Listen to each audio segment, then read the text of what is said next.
Welcome to Inside the Numbers, the Rock Daisy Sports Performance Podcast with your host, Coach Cody Hughes. Join us to unlock the secrets behind athletic performance as we break down the metrics and transform your collected data into powerful, actionable insights. Tune in for exclusive interviews with top coaches and professionals who are revolutionizing their training programs with data. If you love what you hear, please share it on X, Instagram, and YouTube, and tag us at RockDaisyAMS. Welcome back to Inside the Numbers, the Sports Performance Podcast brought to you by Rock Daisy AMS. I'm your host, Cody Hughes, and today I get the joy of talking to the man, the myth, the legend, Coach Ray Zingler. What's up, Ray? How we doing? How you doing, man? No, thank you so much for inviting me on. I'm excited to do this. I've followed you for a long time, and to see kind of your involvement in the field and leading the high school side is something that I've always admired. So, no, I'm excited to chat with you. Yeah, no doubt. You know, there's a lot I need to learn about your unconventional route to doing this. And I feel like your perspective of training is so unique. And I'll be honest, man, like your posts fire me up on a daily basis. Like your passion just oozes through everything you say. You know, like you've got just how you've went, you know, no holds barred. You post everything you know. You're so transparent. You know, where did that passion for just training in general come from? Because it is so evident. No, I appreciate that, man. So I'm the son of two coaches. My father was a college football coach for many years. My grandfather was a college football, high school football coach for many years. And my mom was a high school cheerleading coach for close to 30 years. So coaching has kind of been in my DNA. And growing up, you know, I'd always played sports, and, you know, it's funny, I loved the training side of sports, or the preparation side, more than I did actually, you know, play in the sport. So I knew I wanted to get into the coaching realm, but I kind of looked at Dad, and why did Dad get out of the college coaching profession? You know, it was when my sister and I were born. He found out he was coaching other people's kids more than he was able to raise his own, so he got out of the college football coaching profession and got into more of an entrepreneurial realm, to where doesn't mean that it was easy, but he had a little bit more leverage over his time. As you know, in the college football world, you're working 13 months a year. When you're not coaching, you're recruiting. When you're not recruiting, you're putting, you know, it's nonstop.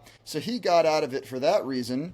And then I saw Mom on the public education side of things, to where she had a very busy schedule as well, but it was a bit more predictable, and she still had that influence and impact over people without, you know, being on airplanes 12 months a year, traveling all over the world to do these things that, again, sounds cool in theory, but then you got some little rugrats running around, and all of a sudden your perspectives shift. So I kind of saw, you know, I knew I wanted to coach. Why did Dad get out of the college coaching profession? You know, because of the time. Well, I saw it for myself. I still want to do that, but I'd like to kind of set it up in a way to where I've got a little bit more leverage over my time. Not initially, because when you're building anything, you know, obviously, as you know, it takes a ton of time. But, you know, here I am 15 years later, you know, with a little bit more ownership of my time. I've got 3 young kids under the age of 6, so I'm able to do some of those things that I might not be able to do had I not gone this, quote, unconventional route. So it's been a journey.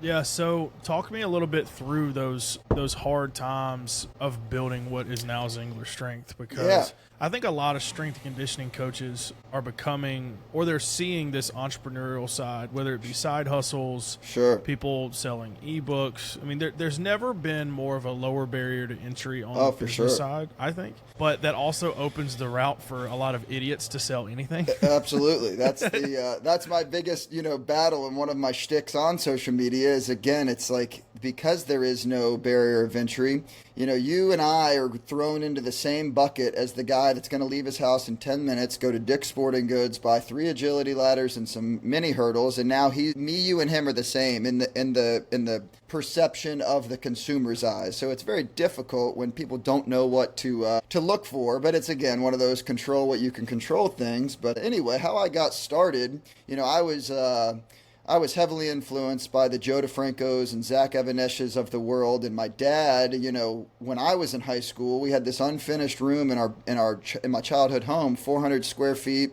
You know, Dad knew that, he was into training, but again, trying to maximize his time. Why am I going to the fitness center when I could bring the fitness center home? And this was kind of before the whole like home gym, garage gym thing started going crazy. So we put a glorified Gold's Gym in that little unfinished room, and Dad started training me in 6th, 7th grade, and he was our 8th grade football coach. And one day after football practice at the end of a season, he said this wasn't mandatory, but anybody that wanted to learn strength and conditioning, we're going to have a little workout a couple days a week at the Zingler family house at 4 o'clock, Monday, Wednesday, Friday.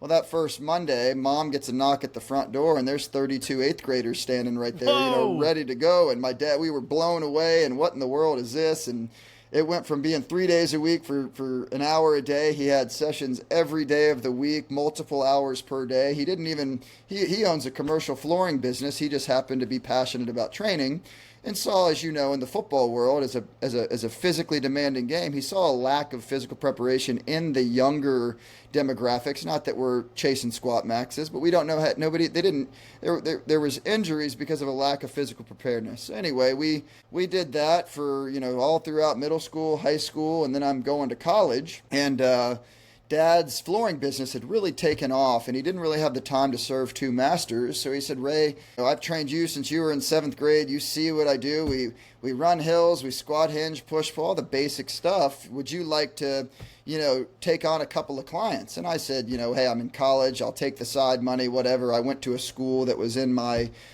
community, so I was right there. And then 2 clients turned to 4, 4 to 8, 8 to 20, and now I'm working. Normally it's 9 to 5. I was working 5 a.m. to 9 p.m. because I had sessions every hour on the hour. I'm training stay-at-home moms, business executives, the whole thing. And, for 7 years, I hate to admit it, but I had my head down so deeply. I didn't have friends. I don't know how my wife is still with me, but I missed Thanksgiving. The Jewish kids trained on Christmas. I mean, the whole thing. And, one thing kind of just led to another. And selfishly, I admit, I had a lot of buddies that were, they'd knock my little home gym, and when are you going to get a real job? And when are you going to do, something that's actually going to make you a living? And, what I didn't know at the time was because I was running it out of my childhood home, I have no bills. I had no overhead. Every dollar I make, I put in my pocket. I'm using hand-me-down equipment. You do that for 7 years. Now all of a sudden you have opportunities for yourself. And eventually, I had kids doing step-ups on the staircase going up to my childhood, my parents' living room. We got Led Zeppelin cranking on the speakers. My mom's dog cussing me to be quiet because she's trying to read, the whole thing. And sure enough, I found another location. I saw what killed people on the private side, and a lot of time that's overhead. They bite 100%. Off more they can chew, and they've got, this 12,000 square foot facility looks great on paper, but when the overhead turns into $40,000 a month, you don't last more than a couple of years. So I wanted to keep it to where I had the majority of the control. So anyway, down the road, I bought another facility. It was actually a home that's got a nice 3-bay, barn on the property. I don't actually live there. I lease the home out, so that way I have my overhead even minimized even further. And then I maintain the rights to the gym. And it's neat because it allows me to keep it very, very organic. I don't do a lot of marketing. It's all word of mouth. It's more of an intimate environment.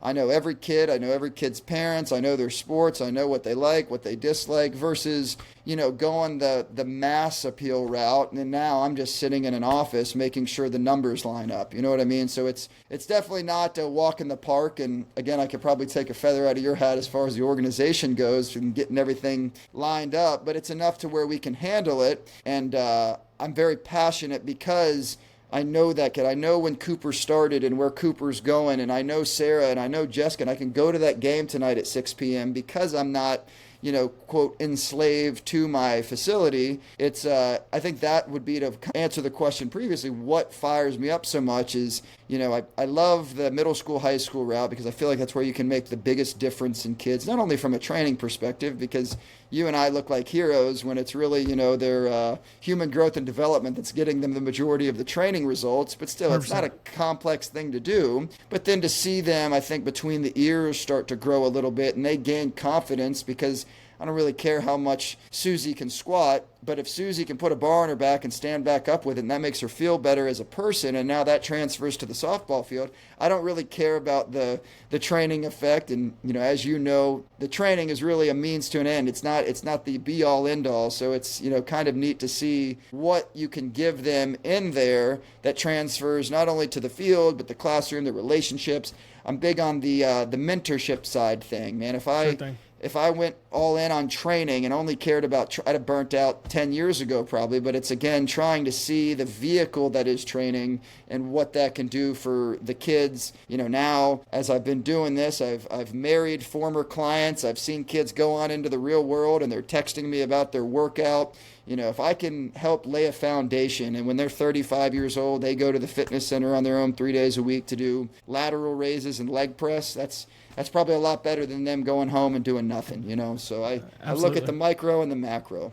Yeah. So, a couple ways we could go here just from hearing you say all that is number one, like when you really established who you were and your identity as a coach, and knowing that, all right, I'm going to stick to the basics. I'm not going to try to appeal to, because a lot of times you see these trainers, they're desperate for work. Right. And they're trying to acquire clients because they need to live. I mean, right. I have a hard time blaming them for that. Absolutely. I get it. You know what I'm saying? So, but you created this identity of, like, from the outside looking in, Ray, it's hard work, it's grittiness, it's toughness. It's not meant to be pretty. It's meant to be chalks left on the bar. The ground may be, you can actually walk into your place and know work is done here. Sure. And knowing that sometimes that is not the society in which our kids are living in. 100%.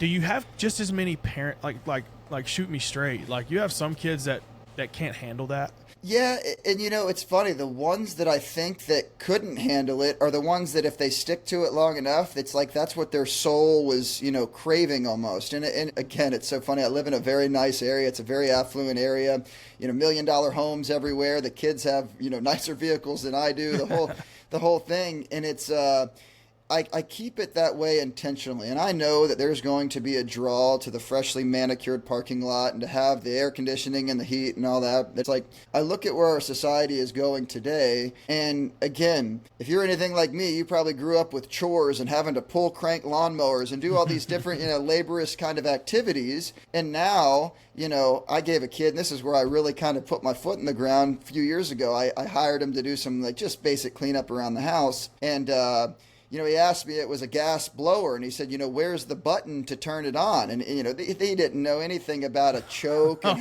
where the gas and the primer. And I just said, I can sit here and berate this kid for being an idiot and not knowing how to run a leaf blower. But nobody taught him that, right? And again, I don't blame his parents either. His parents are very successful. They can hire the landscape company. He doesn't have to blow leaves. He's not raking. They're not doing anything of these things. So I almost took the kind of what gave me my edge as a kid is I've been a serial entrepreneur. From the time I was 10 years old, I was mowing lawns, I was blowing leaves, aerating yards, pressure washing. I did all these kind of blue-collar, quote, unsexy things, and I saw what that did to my work ethic because it was like, played football in high school, but hey, I could still mow 2 months a year. Here I am at 7:30 at night with a headlamp on, push mowing my lawn after practice to try to put a couple of bucks in my pocket. And I said, these kids aren't getting that anymore. And some of this, quote, manual labor, that might be the only type of manual labor they get. So again, as much as the training is obviously, I try to make it very sound from a prescription base, and we're focusing on movement and sprinting and these things. I believe there's something about, putting sandbags in a wheelbarrow and have the kid pick up the wheelbarrow and get a callus on his hand and squirt it with the hydrogen and sting in his hand. I just think there's something to that again, I hope these kids go on to be extremely successful in wherever they go. But again, I've always found that sometimes the most successful people you've ever come across, they have that element of grittiness to them. They might be a suit and tie guy working on Wall Street, but they're up at 4 a.m. doing whether it's CrossFit or they're getting after it, That's so right. I like to give them that getting after it feel. And I know it's not for everybody, but coming back to the ethics side that you were kind of hinting at, to where I know the most effective route to me making the most money would be a 5,000 square foot facility that's full of turf, and I put the cones and the hurdles and all that down on the ground, and I sell speed and agility, speed and agility, speed and agility, and I've got a videographer that comes in and he makes the kids look cool. That's the best way to make the most money, you know. And again, I don't fault those guys. We can call them hustlers, whatever they want to do. There's a need for that because people are obviously buying that product. Yeah. My idea now is I still want to target some of that demographic, and I know that's what they want. They do the Icky Shuffle because the Icky Shuffle looks like sports, you know. So I'm not going to sell out on that, but I've got to find a way to position my messaging to where I can at least reach those people. And then if I get the opportunity to reach those people, I can have the conversations 2, 3, 4 months down the road with the dad. Well, why don't we do a lot of closed agility drills? Because, you know, they're a reactive game. So now we need to react to an opposition or a boundary. So this is why I have them drop the tennis ball and go chase the tennis ball versus, you know, just making the, you know, I call it the county fair of random drills. You know, it looks great. It makes sense if I'm a mom that doesn't know what I don't know and my kid is sweaty and he's doing these things. I would buy it too if I didn't know any better, you know. So it's trying to have the ethics, but also maintain the identity that we are we're a society that I hate to use the softening of kids. You know, it's the environment. The environment has evolved. You know, the kids are on their phones all day, every day. The screens, the technology, the Netflix. And you know who else is on it? You and I. The parents 100%. Are on it. We're doing our thing too. So to sit here and act like I don't let my children watch a YouTube show, I'd be lying to you. You know. So but. Because of that, I want to almost kind of find a way to institute that quote hard in a constructive manner. You know, it's not dogging them to death and watching them puke in the ground and videoing them while they're miserable. But again, slowly dosing some of that edginess, if you will, I feel like goes a long way. And maybe not necessarily the perfection in training, but, you know, the lifestyle and the mindset of doing hard things. 100%. So. Yeah, I think it's missing. You know, I think kids crave that, whether they know it or not. For sure. They need to be able to work hard, and what comes of that, a sense of pride and really developing that sense of ownership of self. For sure. That's a big deal. And, you know, I'm curious to hear where your like slogan "Hammers Only" came from. Yeah, no, it's the most asked question I've ever got. So this is this is probably going to feed exactly into what I just said. So okay. That's fine. You know, it's was one day I had a 12-year-old boy years ago. His dad was like a special forces operator, just tough, hard-nosed American family. The kid comes into the gym. He's got a cut-off T-shirt on. He's wearing eye black, you know, to a workout. Let's go. Here's this kid. And, you know, I ask most kids, what are your goals? I want to get better at baseball. I want to run faster in soccer. I want to do these things. And I asked this boy, I said, you know, what are your goals, buddy? And he said, I just want you to make me harder to kill. And he said it with a stern face. And the dad is sitting there, you know, high and tight haircut, you know, got the million-mile stare. Oh, yeah. And, you know, I said, man, you're a hammer. And then again, I went through your first session is a trial and this. And then he's going through the workout, and I'm doing a body weight squat to a box to teach him how to hinge his hips, blah, blah, blah.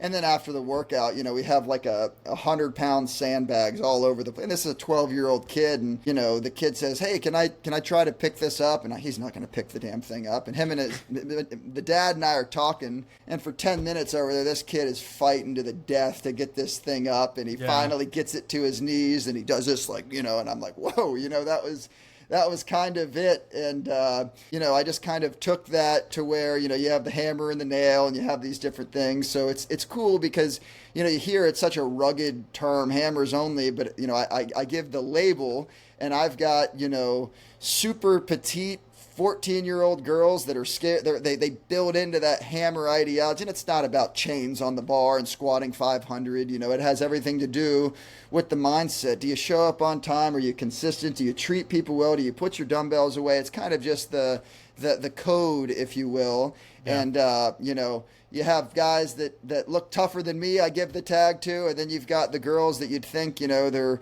prissy little dancers, but you look at their hands and all 4 of their main fingers are calloused, you know, so that's kind of the MO. Yeah, man, it fits for sure, just from seeing it, you know, from outside looking in. Sure. Now I want to switch gears a little bit and learn a little bit about how you've improved your systems over the years, because I know you've had your head down training, been obsessed with the training, but I know Right. at some point you knew that, all right, if I'm going to do this for real and at least curate the life you want and then train whatever it is, how many kids you're training in groups and stuff, you have to have some kind of system. Sure. So I'm curious to hear how Zingler Strength systemizes. Absolutely. Yeah, no, to your point, man. And it's fun to look back at myself because, when you're 18, you know everything. You couldn't tell me anything different. The people that have been doing this 3 times as long as me, they're old. They don't understand. I'm the best. You have this ego complex to where nobody can do it like you. And I'm willing to outwork all the nonsense. It's funny. At 18, I knew everything. At 34, I know nothing. It's funny how that kind of happens. But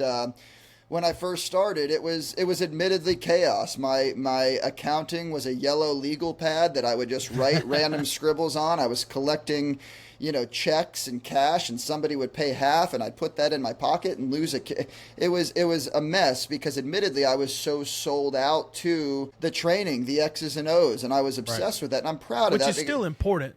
For sure.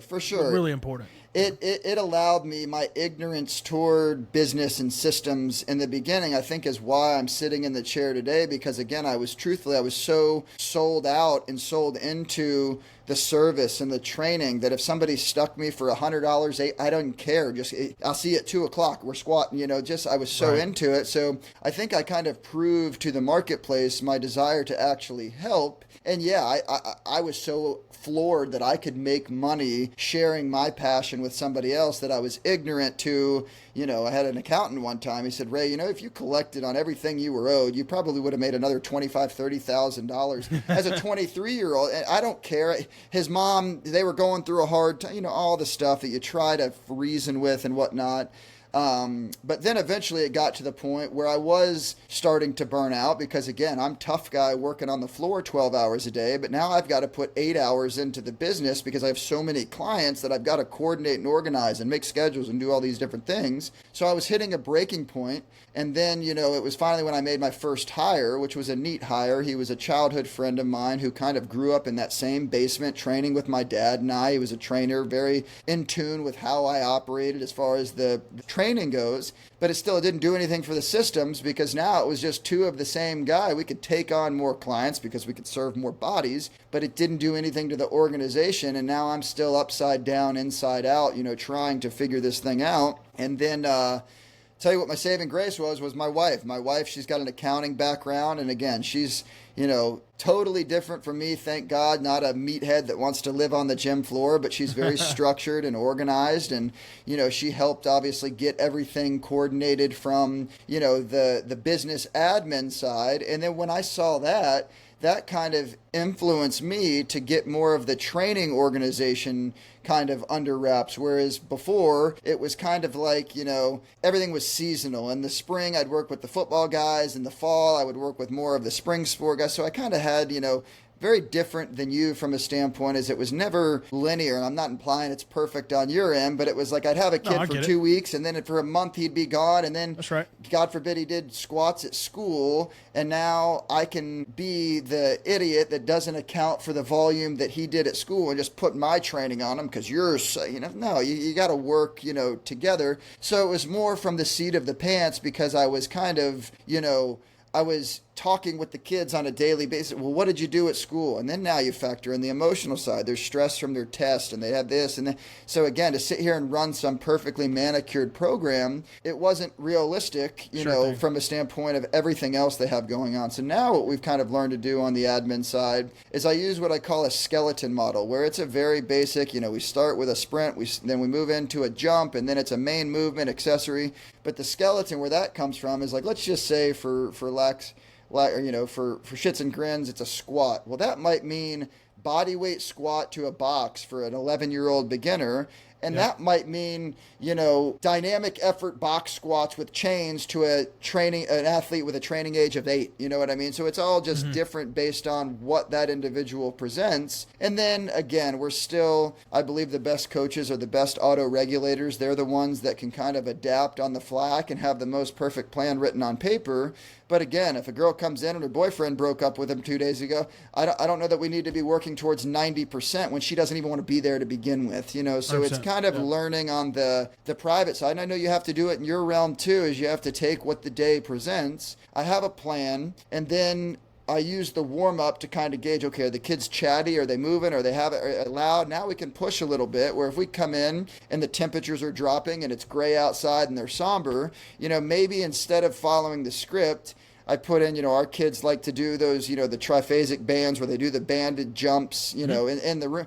That may not be the most ideal thing that I could have programmed or maximized that time, but if that gets them going a little bit and they're competing with the jumps, or I bring out a vert mat and they can jump and see, I try to find a way to give them a win, because I feel like in training, and I think you'd probably agree, it's not about ideal or optimal. It's about what can we do to get them a win today that can kind of compound and hopefully influence us positively tomorrow. So 100%. That has really been the evolution. And as much as I'm a very rigid and structured person, and I've obviously training for myself and I do this for a living, I don't work until 2:00. I have time to manipulate the variables and eat another meal so I can feel a little bit more energized. When they don't have that on this side, and now we're factoring in 40 hours a week of sports specific on top of maybe having a class at school, how do I ethically, you're doing it the Zingler Strength way, when now my net positive on paper became a net negative because now I'm drawing from their cup,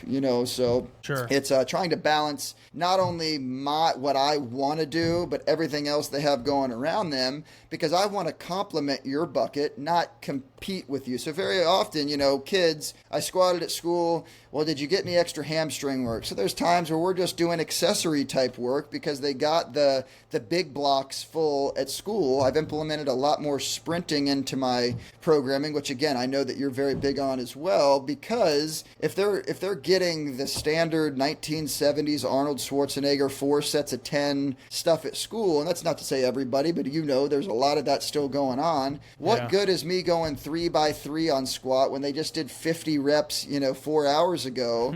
To me, we can do curvilinear runs, and we can focus on, first step projections and things like that they're not getting in the bigger type settings at school. Yeah. So. Do you see like quite a bit of variety where you're at, of like, all right, this kid came from a high school with a good strength conditioning program and ones that don't?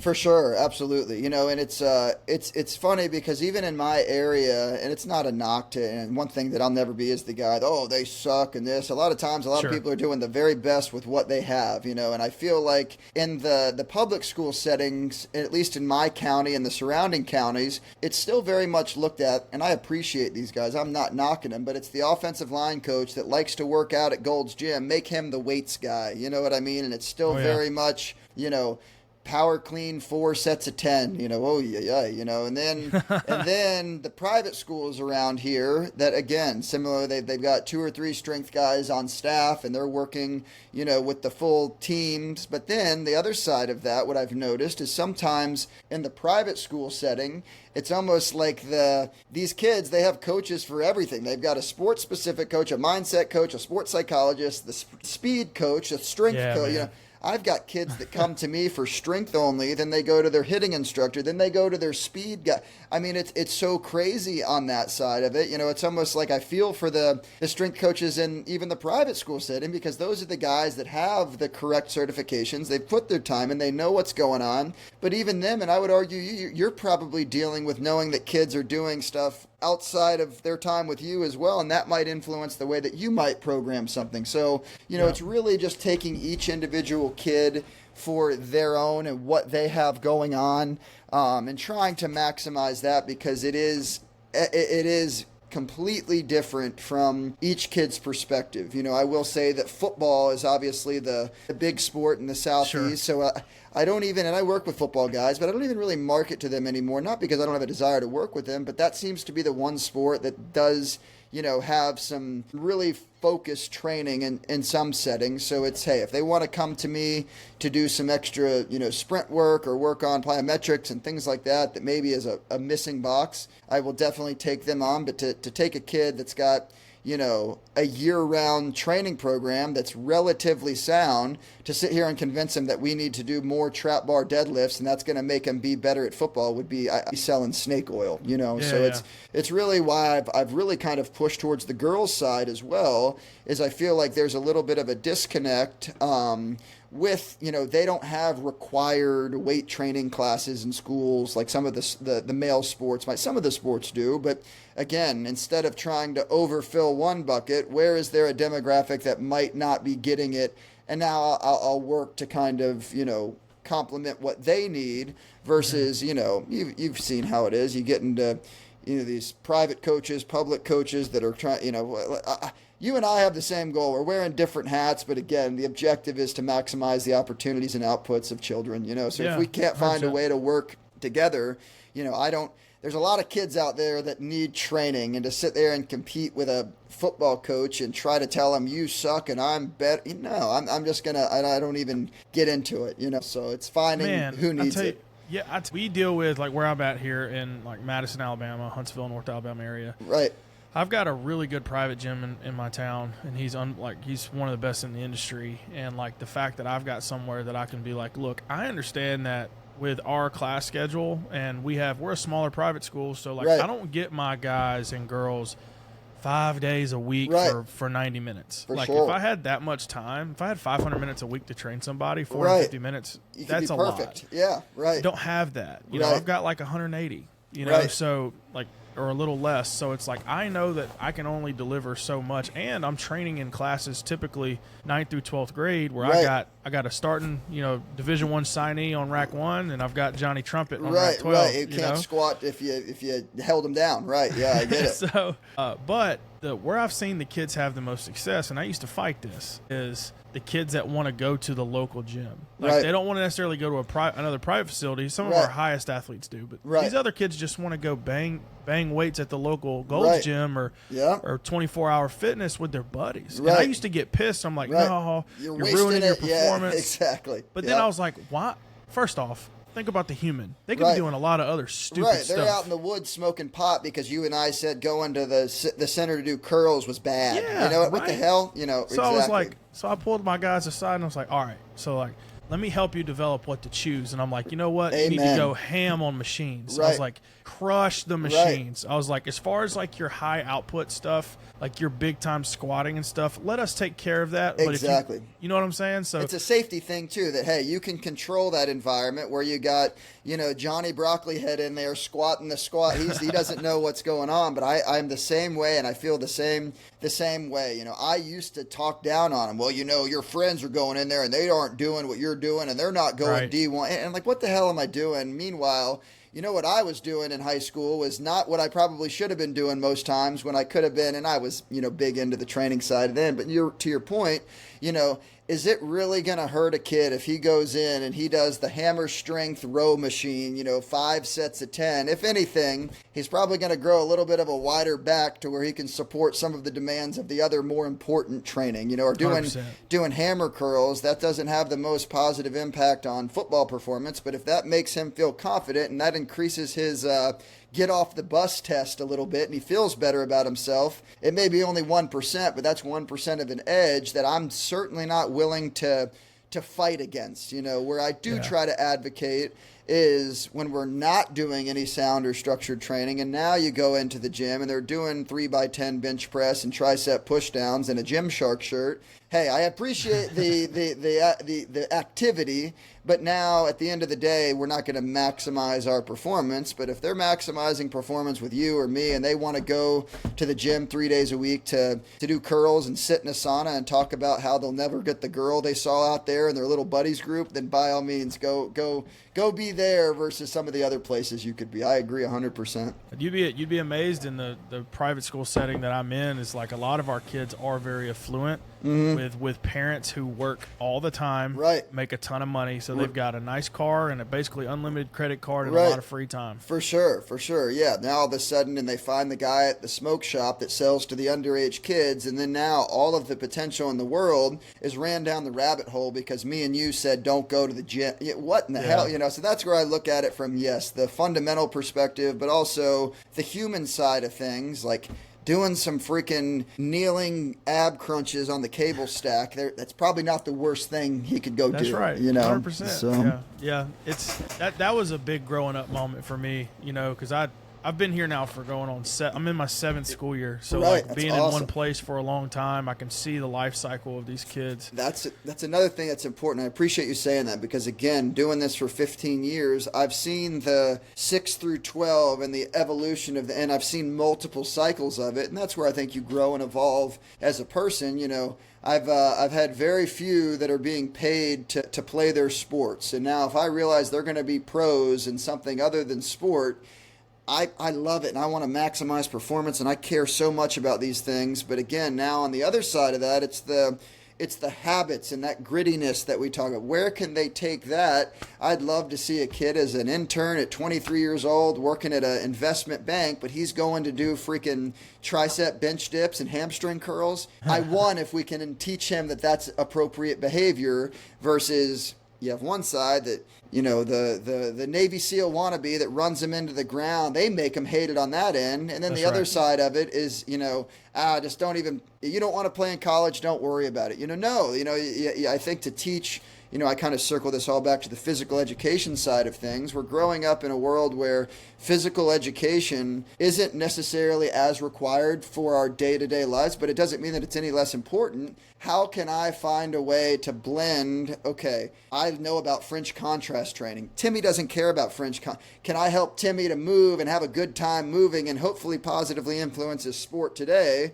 but then maybe help tie his identity to this physical culture thing so that when he does hang up his jersey, he still feels that inherent need to go and, you know, be physically active. How many guys do you know that go to the top of sport, they retire 4 years later, the running back looks like he, you know, put on 150 pounds. Well, that accountability 100%. Stimulus is gone and everything. He's had his meals taken care of. He's had to be at the 7 a.m. When you take that away, if you don't find a way to positively tie them to that, you can get them to comply right now, but what are you doing for them for the long term if we're not playing that, you know, long game with them? Yeah, yeah, I completely agree with that. I've seen it happen 100 times. You know, kids that went and played this game for a long time, and they end up saying, "I don't even want to look at a weight. I don't want to look at a weight room. For I don't sure, want to look at, you know, a piece of chicken or right, a bowl of rice." It was tied to their job. That was their job, and that's what they had to do. You know, so and there's part of the discipline that you have to go through it, but that's where, especially on the private side,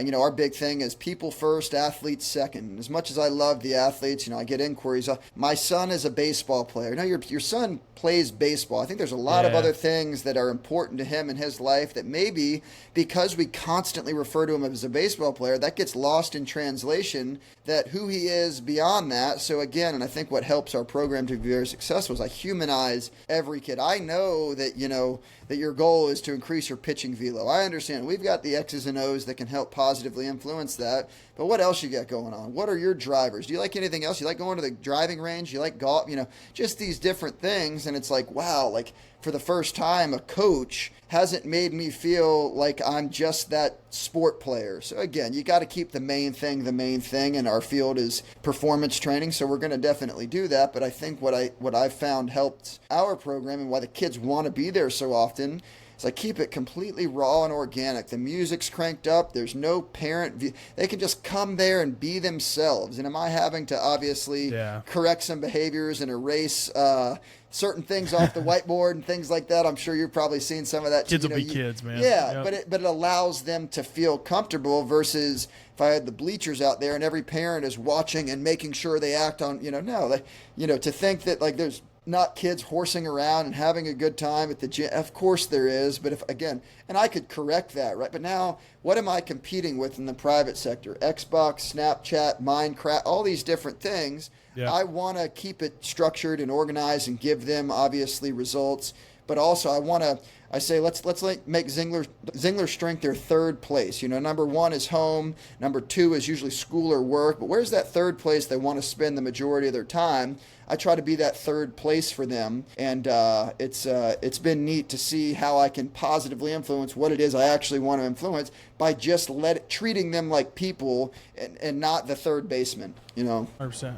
So I want to talk training a little bit just from an X's and O's standpoint. I want to talk about the middle school development. You talk about lack of GPP in the youth. What do you see as so important that middle schoolers need the most? For sure. It's a great question because that's kind of where I cut my teeth with that demographic starting out. And that's when I learned to start training is I think a lot of the training, especially in the middle school realm, it's what most people do. And I appreciate anybody working with kids. This isn't a knock on any coach or trainer, but a lot of times they just try to give them regressed adult training from a standpoint of, okay, well, you and I might barbell squat, so let's just have them goblet squat, or God forbid, put an empty barbell on their back right away. Now I'm thinking to myself, like, okay, these kids in middle school, they're going to have a window from like 8th, 9th grade when their testosterone really kicks in. Like, it doesn't take that much time to get them really strong. If you commit to a program 2 or 3 days a week for 3 years during your growth spurts, like you're probably going to get pretty strong. Yeah. And it's not a lot of me like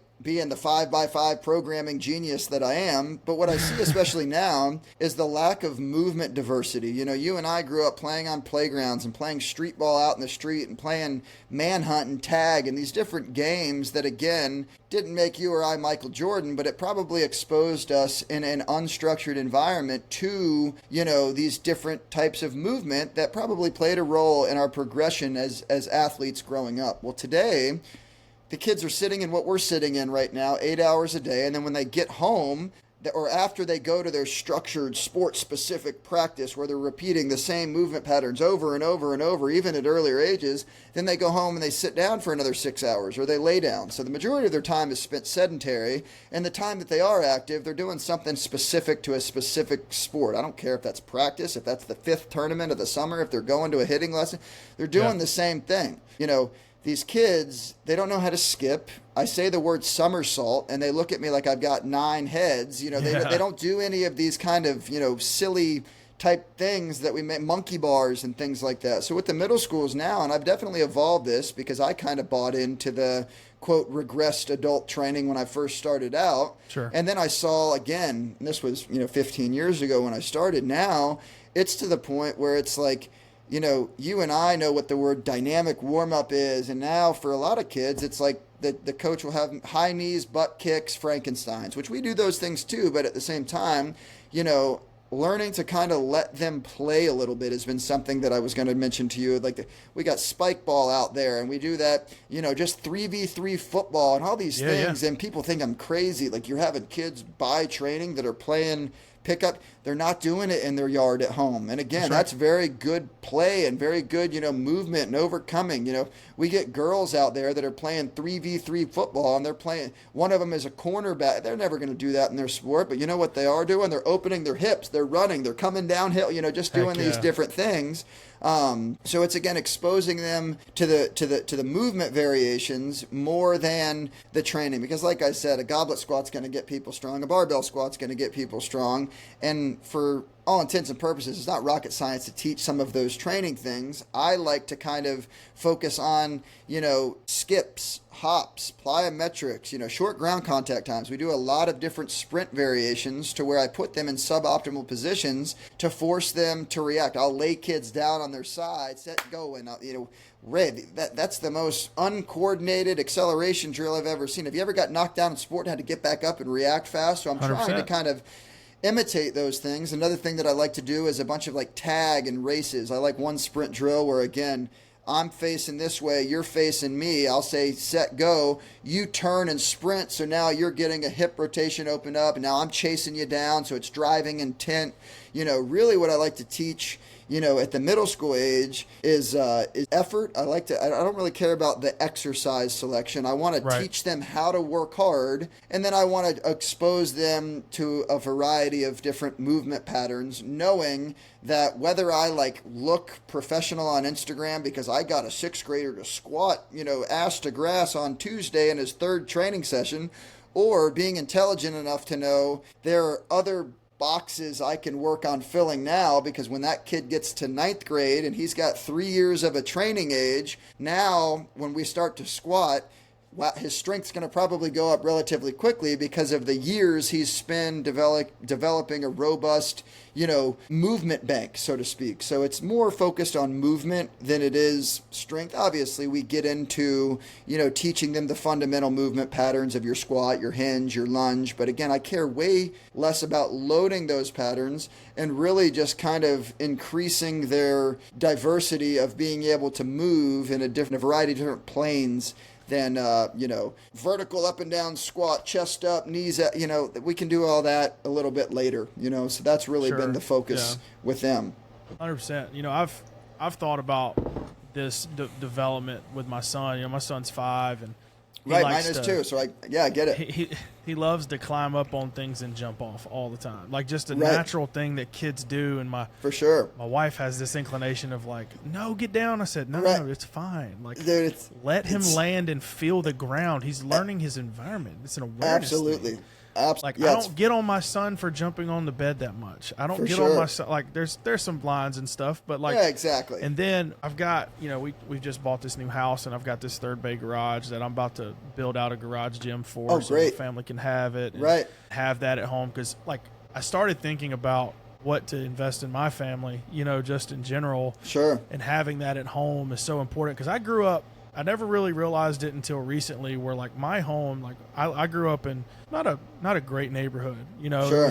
But there was a lot of kids around, and I was like the only house in the neighborhood that had like a decent basketball goal, like it wasn't falling apart, and a decent like driveway that was big enough. And we would come home from school, and like my dad always left the bucket of basketballs out, like out in the carport, and there would be a pickup game of 3 versus 3 of who knows what going on in our driveway when we got there. And I would hop out the car and jump in and play and with no questions asked. Today's society, people would like pull out their gun and tell people to get off the lawn. It would be, and that's the side of it too, and that's why I'm so big on it. We have a little 3-acre pasture at the house here, and we have kickball games, and I've got a batting cage out there, and I say, hey, I got a bunch of dogs. Just give me 10 minutes. I'll tie the dog, and you come and you do your thing. Because again, to your point, how many times did you run through somebody's backyard to a cut through to get to wherever you were going? Now you get to the other side of the cut through, and the police department's waiting on that, gangly trespasser. Meanwhile, it's a 6th grade kid going to play kickball. And that's why they don't do it anymore, because of what you just said, is because everything is so, society is obviously, again, we're always evolving, but I think there are some elements that have devolved, and it's that ability to go and do that. And that's how you learn, and you saw them going up for rebounds. And when you were boxing out, it got a little bit there was no referee to sit there and micromanage everything. You were not about to call a foul, or you were soft. Yeah, exactly. So again, I can sit here and wish that it was the way that it was, or I can react to the newly found reality and try to kind of get them some of those experiences that are so fantastic, man. It's funny. I work with a lacrosse program at a local high school. I do a lot of contract work with high schools and work with teams. And the girls, I work with them twice a week, and they do awesome. We normally have like a primary lifting day, and then we have more of like a conditioning day. You're trying to do as much as you can with little time that you have. And it's, they work hard, and I've got great relationship with all of them, their family, the whole deal. But then it's like I put in a random day, we did a kickball game, and you should have seen the drive and the effort and intent. They got captains, they're screaming, going nuts, and it was like, and I stayed the heck out of it. And here I am thinking to myself, like, I could sit here and like, well, we're not focusing on filling the exact bucket that we need to fill it today. But you know what I saw? I saw a bunch of girls sprinting, changing directions, decelerate. That's what I saw happening. And it's like, who am I? And then I look at my son here. Put your feet here, land this way, just go ape, man. Just go nuts. We can correct those little things later.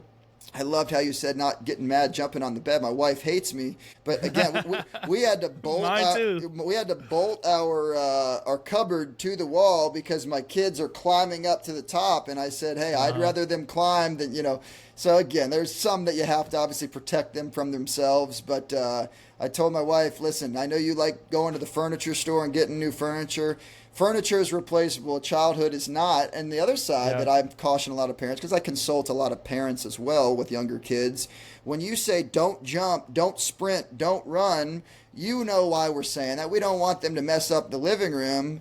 the subconscious mind of the youngster is saying, oh, now I'm negatively associating running with, I can only do running when I go to this structured environment. We're taking that natural inclination away from them. So again, what I try to do when I see my son like that, and he's amped up and wants to do, now instead of correcting him, I'll guide him out to the field and we'll go run at the field and do those things versus don't do that. I don't want any element of his brain thinking that, exerting energy is somehow a negative, and I know it's kind of crazy to think that deeply on it. But again, you think about our kids today, they've been told, don't run at the pool. Now they don't even want to go to the pool anymore. So where are we going by suppressing the natural desires of the kid, You could say you don't need to think that deeply in it, but I think we need to think deeper. I do because too. In the world of our kids being sicker than ever, more ADHD, more autism, for sure, more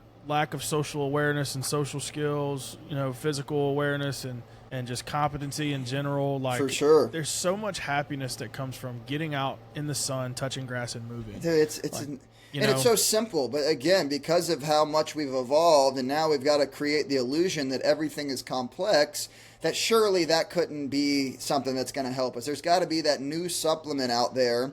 Meanwhile, there's some guy who's got a flip phone who's outside in his yard right now and his bare feet. He's going to live to 90, but that guy's an idiot because I have a Whoop band. You know what I mean? What the hell are we doing? So I love the tech and I love to learn and evolve. And it's not to say that I want to live in yesterday, but at the same time, I go back to, go to Hardee's at 6 a.m. There's a bunch of 90-year-olds that spend their days working outside after eating a fried chicken biscuit. I don't necessarily think that the fried chicken biscuit, well, that may not be the best choice. Probably why that guy's living to 100 is because he spent his time on a tractor and milking cows and doing these different things where he was physically active all the time. And meanwhile, we drink, athletic greens, but live inside 18 hours a day, So I think there's a bit of a mix that you got to pay attention to. So. Yeah, for sure. Definitely some cognitive dissonance going on. Absolutely, for sure. With what's making kids, giving them this edge, and I see it with parents all the time, brother. Like how many facility kids I see? Like even in my own program, like I call them a facility kid because like they've been doing like the baseball drill. Yeah, for sure. I've got the launch angle down. Right. Like for example, I've never seen so many, and it's just an easy barometer because it's easy to roll out a basketball and see people play pickup basketball. But I'm like, how can you be so, like, for example, we've got football guys here, and we're a pretty good football program. And I'm like, I've never seen so many guys that are good at football, but then I go let them play an unstructured game or something, and they suck. Right. It's crazy. They're only good in their structured sport. And I'm like, what? And that's my biggest argument is that we have a bunch of really high IQ, relatively good sports players. We have few great athletes anymore, and it's not to say that people aren't. I understand that, there's specifics in athletics and you might be a great specific sport player. I'm not implying that, kids, I think the evolution of, we've had to change the rules of football because people have gotten so good at it from an injury perspective, and it's smart, and I'm all about player safety and health or whatever. But, I think to come down to your point, because they spend so much time in these specific environments, that's kind of my selling point to parents is, not that I'm trying to help regress them, but I'm trying to fill that bucket that, again, you and I didn't necessarily need when I'm offering to sixth graders because we got that on the playground and in the pickup games and doing these different things. So it's almost like I'm trying to increase their movement literacy so that way as I raise their floor, now their ceiling has the potential to raise. So that's kind of the main focus on what it is that I'm trying to do, not try to convince somebody that my 3 sets of 8 Bulgarian split squats is better than them going to do 3 sets of 8 Bulgarian split squats on their own. If I was just selling training or sets and reps, again, I can go out of business tomorrow with just a simple Google search if all you're looking for is an exercise program. So that's where I try to focus on, the individual and getting to know them and the mentorship and helping them to positively associate. Yes, teaching them to work out and making sure they're safe and things like that is obviously critically important. But again, I believe it's got to be about more than the X's and O's, knowing that they're getting a lot of the same stuff from their sporting environments. How can we, I think sometimes to to get an edge, you almost have to take a step back, because it doesn't make sense. Strength and conditioning doesn't look like baseball. It doesn't look like basketball. You know, I always joke with the basketball guys, the only way to get a basketball guy in the weight room is to move the weight room to the basketball floor, because they don't want to come into the gym, you know. So it's funny that, and a lot of that's education and teaching them the importance and things like that. But, you know, it's realizing where we're at, and I can kick and scream and yell about it and tell you how wrong it is, or I can react to reality and try to position myself to where, hey, I don't agree with 99% of your time being tied up in sports specifics, but whether I agree or disagree, they're going to have a hitting instructor, and they're going to go see him 3 times more than they need to see him. I can yell about it, or I can say, hey, stick with your hitting instructor, but maybe instead of 3 sessions a week, let's add in one general training session per week, and that's where you meet people, you know. So yeah, I believe that's important. So as we wrap up here, I'm curious to what is next for Ray Zingler. What's next for where you're going in the future? You know, you never really know what life's going to feed you as far as evolving and sure, and what Zingler Strength is going to become. But I'm curious, what's got your itch, man? What rabbit hole are you going down? Where are you seeing yourself going? For sure. You know, naturally, a lot of people think that, hey, you have success with one facility, that the answer is to go get another facility, another facility, another facility. And I'm at the point in my career with, again, 3 young kids under the age of 6 that I'm not necessarily, you know, excited about more brick and mortar and hiring a bunch more employees and having overhead and stress to manage. Obviously, part of the technological era that's been definitely a big blessing to us is that my passion is going to be on the gym floor, and I love the setup that we have. I can't always say that it's going to be this specific location forever, but I'm always going to have a brick and mortar facility where I can go and I can put my feet on the floor and interact. I think I will always be passionate about that side of it.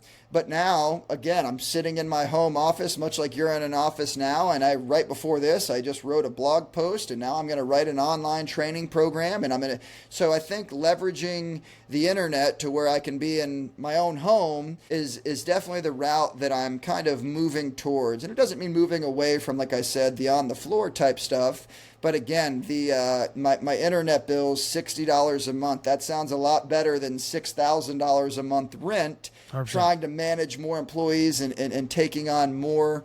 So to answer the question, I'm a big writer. I enjoy writing a lot. So I published my first book 2 years ago. So I think to answer the question, just to be straight, is continuing to try to leverage my time to maximize my time with my family, and to do that professionally, it's going to be leveraging the bandwidth of the internet more than trying to flex on somebody that I have 9 strength and conditioning facilities that I have to spend 100 hours a week trying to manage. So 100%, yeah. Yeah, that's such a huge lesson in and of it all, of just understanding exponential, you know, growth and scale, but at what cost? Exactly. And I can sit here and, you know better than I do. You can obviously get a lot further, a lot faster once you've put the time. I think, and that's the other side. I think a lot of, you know, the 22-year-old online coach, all he's doing is asking AI to create a workout and selling it to you for $150 a month. Yeah. And I've always said to my coaches and people that I've mentored, the universe knows that you've sweat and you've put the time in, you do things the right way. And I feel like as much as there are, you know, snakes out there who are going to seem to appear to get a leg up because they're better or more savvy at marketing, I think, you know, the one thing you can't replace is time and skin in the game. And it's something that I feel like, because guys like you and I have put that time in, you know, despite the algorithm not being perfect to understand, those guys end up standing the test of time because you have the basis of time that you've put into it. The online trainer at 22, he might make $100,000 in a year doing it, but he doesn't have the 8 years of that nobody saw getting his ass kicked, you know, of putting his time in there. And again, people always ask me, you know, what's the key to getting ahead? And I say the key to getting ahead in any business is endurance. You outlast people. That guy that I yell about doing speed and agility drills, charging half the rate, he's not going to be there in 2 years. You know, he's going to realize that. You've probably seen 6 or 7 of them come by in the time you've been all doing the time. This. Yeah. And it's like the guy charging $15 an hour or $100 $1,000 for unlimited monthly training. Yeah, that sounds good, but go do that for 20 years. You're not going to do it. And then now, because they devalue themselves, because they don't have the quality to back up what they're, I'm sitting here. I'll never be the low price leader. I don't like to break people in half because there's an ethics side. I want to serve, but I think kind of having a price point to where it's like I can make a living for my family, but also I'm not going to be for everybody anyway. So I would rather offer a premium service to the right people than try to be everything to everybody. 100%. So let me ask you this: with you being so, like, you speak your mind, like authentic yourself, you obviously must. I bet you deal with some serious haters, though. Like, I bet you get DMs and sly comments. Right. Now, at this point in your career, it's like off the shoulder. But I'm sure there was at one point where you were like, this is actually harder to deal with than you think. For sure.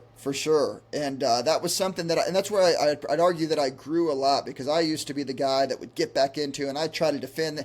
Here I am arguing against some guy with a damn, jellyfish profile picture who lives in Iowa. Dude. Like, what am I doing?